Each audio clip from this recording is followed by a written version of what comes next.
샬롬. 오늘도 말씀으로 하나님의 뜻을 알려주시는 하나님을 찬양합니다. 말씀을 중심으로 사시는 오늘이 되시기를 주님의 이름으로 다시 한번 축복합니다. 오늘 말씀은 시편 68편 말씀입니다. 제68편 다윗의 시. 인도자를 따라 부르는 노래. 하나님이 일어나시니 원수들은 흩어지며 주를 미워하는 자들은 주 앞에서 도망하리이다.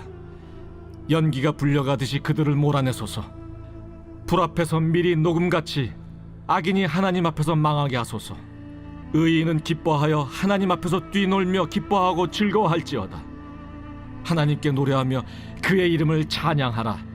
하늘을 타고 광야에 행하시던 일을 위하여 대로를 수축하라. 그의 이름은 여호와이시니 그의 앞에서 뛰놀지어다. 그의 거룩한 초소에 계신 하나님은 고아의 아버지시며 과부의 재판장이시라. 하나님이 고독한 자들은 가족과 함께 살게 하시며 갇힌 자들은 이끌어내사 형통하게 하시느니라. 오직 거역하는 자들의 거처는 메마른 땅이로다. 하나님이여, 주의 백성 앞에서 앞서 나아가사 광야에서 행진하셨을 때 땅이 진동하며 하늘이 하나님 앞에서 떨어지며 저 신의 산도 하나님 곧 이스라엘의 하나님 앞에서 진동하였나이다. 하나님이여, 주께서 흡족한 비를 보내사 주의 기업이 곤핍할 때 주께서 그것을 견고하게 하셨고 주의 회중을 그 가운데에 살게 하셨나이다. 하나님이여, 주께서 가난한 자를 위하여 주의 은택을 준비하셨나이다. 주께서 말씀을 주시니 소식을 공포하는 여자들은 큰 무리라. 여러 군대의 왕들이 도망하고 도망하니 집에 있던 여자들도 탈취물을 나누도다. 너희가 양 우리에 누울 때에는 그 날개를 은으로 입히고 그 깃을 황금으로 입힌 비둘기 같도다. 전능하신 이가 왕들을 그 중에서 흩으실 때에는 살몬의 눈이 날림 같도다. 바산의 산은 하나님의 산임이여 바산의 산은 높은 산이로다. 너희 높은 산들아, 어찌하여 하나님이 계시려 하는 산을 시기하여 보느냐. 진실로 여호와께서 이 산에 영원히 계시리로다. 하나님의 병거는 천천히요 만만이라. 주께서 그 중에 계심이 신의 산 성소에 계심 같도다. 주께서 높은 곳으로 오르시며 사로잡은 자들을 취하시고 선물들을 사람들에게서 받으시며 반역자들로부터도 받으시니 여호와 하나님이 그들과 함께 계시기 때문이로다. 날마다 우리 짐을 지시는 주 곧 우리의 구원이신 하나님을 찬송할지로다. 하나님은 우리에게 구원의 하나님이시라. 사망에서 벗어남은 주 여호와로 말미암거니와 그의 원수들의 머리 곧 죄를 짓고 다니는 자의 정수리는 하나님이 쳐서 깨뜨리시리로다.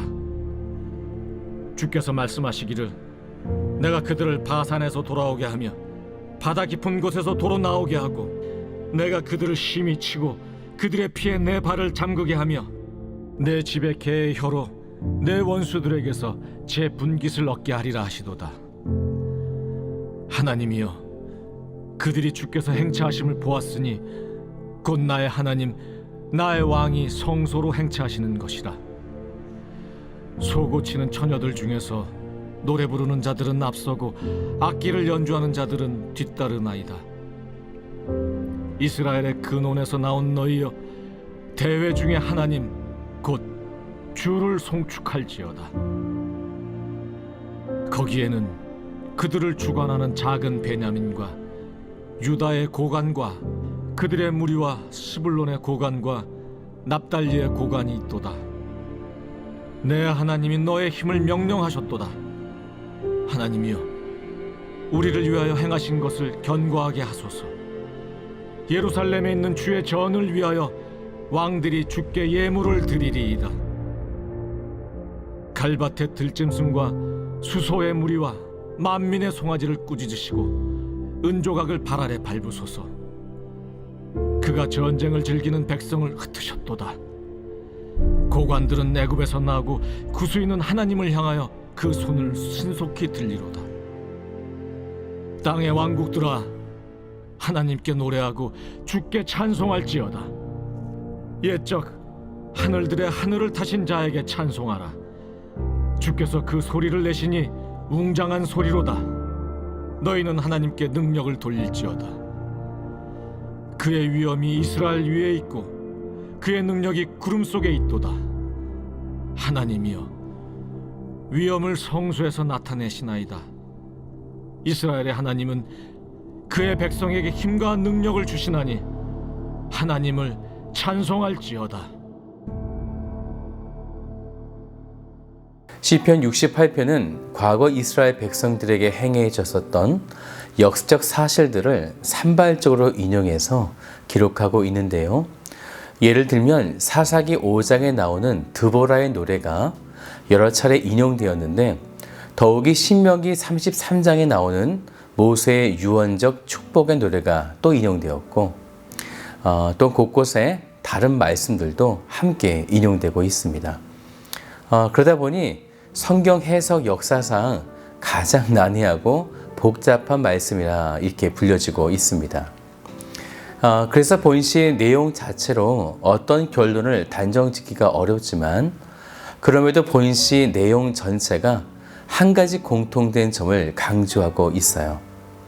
이 시가 성경의 여러 곳곳을 인용하였음에도 모두 다 하나님의 백성에 대한 역사하심의 그 기록을 담고 있다라는 거죠.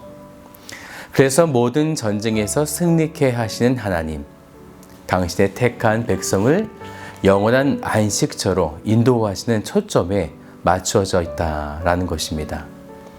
결국 이 시는 장차 이루어질 천국의 최종적인 승리를 대망하는 의미까지 내포하고 있음을 우리는 이 시를 통해서 볼 수 있는 것입니다. 결국 이 시편 68편은 인류의 역사가 흘러가는 그런 서사 시 가운데에 하나님의 백성이 누리게 되어지는 승리에 대해 이제 그들이 찬양하고 있는 찬양시가 되어지는 것입니다. 1절과 3절을 먼저 볼 텐데요. 1절과 3절이 여기 시의 전체 주제가 되어질 것입니다. 1절을 보니까요. 하나님이 일어나시니 원수들은 흩어지며 주를 미워하는 자들은 주 앞에서 도망하리이다. 네, 그리고 3절도요. 의인은 기뻐하여 하나님 앞에서 뛰놀며 기뻐하고 즐거워할지어다. 이 부분의 배경은 암몬과 아람 연합군과의 전쟁을 배경에 두고 있는데요. 여기서 흩어진다라고 하는 말은요, 산산이 부수다라는 의미를 가지고 있어요. 하나님의 백성들을 대적하는 자들은 완전한 패배를 당할 것이다, 이런 표현이 되어진 것이죠. 그러면 하나님의 백성들은 어떻게 될 것인가? 그와 반대로 기뻐하며 하나님 앞에서 뛰놀며 즐거워한다라는 것입니다. 오늘 저는 이런 질문을 드리고 싶어요. 지금 우리가 기뻐하며 뛰놀며 하나님 앞에 즐거워하고 있는가? 어떠십니까? 악인과 의인의 삶은 분명히 다릅니다. 다만 아직은 우리가 이 땅에 살고 있기 때문에 육적인 부분보다는 영적인 부분에 악인과 의인의 모습이 좀 더 구분되어지지만, 장차 도래하게 되어지는 마지막 때에는 모든 육체가 이 모든 것들을 정확하게 구분되어지는 그러한 사실들을 정확하게 보게 될 것입니다. 이때 하나님은 여러 부분에 압제받은 자들에게 긍휼을 베푸시게 되어지는데요. 5절을 보세요. 그의 거룩한 처소에 계신 하나님은 고아의 아버지시며 과부의 재판장이시라. 6절도요. 하나님의 고독한 자들은 가족과 함께 살게 하시며 갇힌 자들은 이끌어내사 형통하게 하시는지라. 하지만 하나님을 거역하는 자들에게는 그들의 거처를 메마르게 하신다, 이렇게 말씀하고 있습니다. 거역한다라는 말의 이 원어의 뜻은요, 완고하다라고 하는 의미를 가지고 있어요. 회개를 거부하는 자는 완고하게 하나님 앞에 대항한다라는 것입니다. 하지만 하나님의 백성들에게는 7절을 보세요. 하나님이여 주의 백성 앞에서 앞서 나가사 광야에서 행진하셨을 때에. 암몬 아람 연합군과의 전쟁 전에 하나님은 압제받고 있는, 그리고 갇힌 자, 고독한 자, 그리고 고아와 과부들, 그리고 당신의 백성 앞에서 나가시게 되어지는데, 그때 어떤 일들이 일어나게 되어지냐면, 말씀을 보니까요, 땅이 진동하여 하늘이 땅에 떨어지며 신의 산도 하나님 앞에서 진동하게 된다라는 거예요. 이것은요, 여호와의 등장하심이 단순히 그 땅에 조그마하게 일어나는 일련의 사건이 아니라 전 우주적인 어마어마한 충격적인 사건이 될 것이다 라는 것입니다. 하지만 이때에 주의 백성들에게는 흡족한 비를 주신다라는 거예요. 10절을 같이 볼까요? 주께서 가난한 자를 위하여 주의 은택을 준비하셨다. 또 이렇게 말씀하죠. 그러면 결국 암몬과 아람 연합군은 그들은 어떻게 되어지는가? 12절을 같이 볼까요?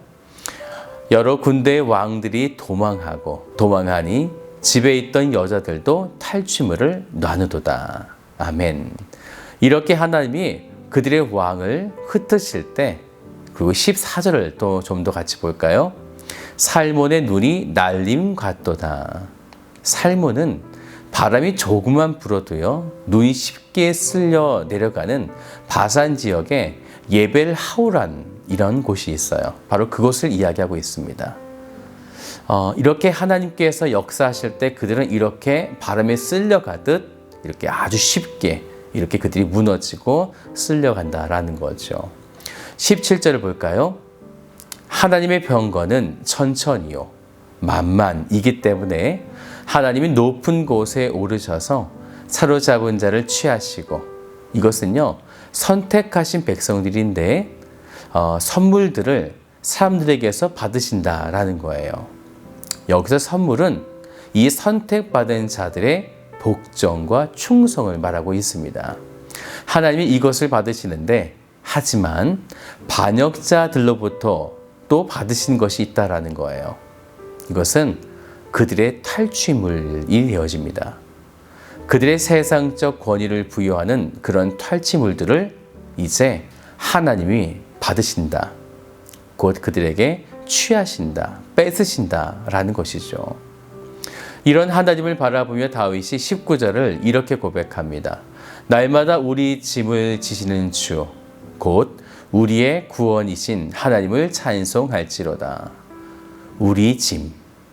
암몬 아람 연합처럼 악한 대적과 싸울 때 하나님은 바로 그러한 짐을, 우리의 짐을 지신다라는 거죠. 다윗은 그런 하나님을 바라보며 찬양하고 있는 것입니다. 그런데 여기에서 구원이라고 하는 이 표현은요, 히브리어로 예슈아 테누라고 해서요, 구원이라는 의미만 있는 것이 아니라 도움, 번영, 다양하게 사용되고 있어요. 그래서 하나님은 단지 위기만을 구하시는 이런 구원만을 베푸시는 것이 아니라 결핍된 사람의 모든 것을 충족시키고, 그래서 풍성한 삶을 누리도록 하나님께서 구원하신다라는 것입니다. 그러면 왜 하나님께서 이렇게 행하시는가? 20절을 보세요. 하나님은 우리에게 구원의 하나님이 되어주시기 때문에 그렇습니다. 사망에서 피함은 여호와밖에, 바로 그 길밖에는 없는 것이에요. 그러니 이렇게 자비와 긍휼과 구원을 당시에 선택된 백성들에게 돌렸기 때문에 그 백성은 이제 어떻게 할 것인가? 34절을 같이 볼까요?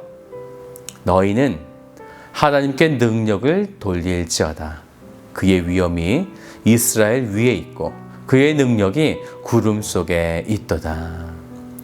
하나님의 능력으로 그들의 백성을 돌보시기에 우리는 그 능력을 바라보면서 하나님을 찬양하는 것입니다.